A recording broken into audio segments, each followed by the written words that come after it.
আসসালামু আলাইকুম।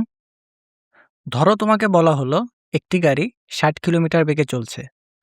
এখন কি তুমি নিশ্চিতভাবে বলতে পারবে গাড়িটি কোথায় যাচ্ছে? পারবে না। কারণ এখানে শুধু মান আছে, দিক নেই। কিন্তু যদি বলা হয় গাড়িটি ৬০ কিলোমিটার বেগে পূর্ব দিকে যাচ্ছে, তাহলে তথ্যটি সম্পূর্ণ হয়ে যায়। আর এখান থেকেই শুরু হয় স্কেলার ও ভেক্টর রাশির ধারণা। যে ভৌত রাশি প্রকাশ করতে শুধু মান প্রয়োজন হয়, দিকের প্রয়োজন হয় না, তাকে স্কেলার রাশি বলে।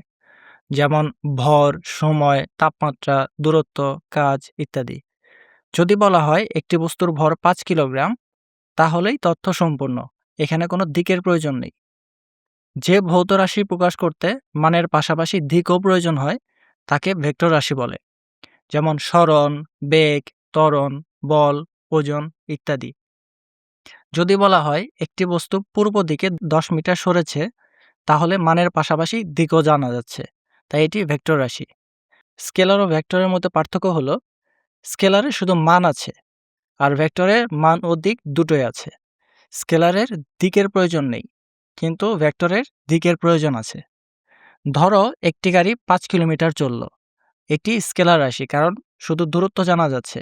কিন্তু যদি বলা হয় গাড়িটি ৫ কিলোমিটার পূর্ব দিকে চলেছে, তাহলে এটি ভেক্টর রাশি হয়ে যাবে, কারণ এখানে দিকও রয়েছে। তাহলে আমরা জানলাম শুধু মান থাকলে স্কেলার রাশি, আর মানের পাশাপাশি দিক থাকলে ভেক্টর রাশি। পদার্থবিজ্ঞানের অনেক গুরুত্বপূর্ণ ধারণা বোঝার জন্য এই বিষয়টি খুবই প্রয়োজনীয়।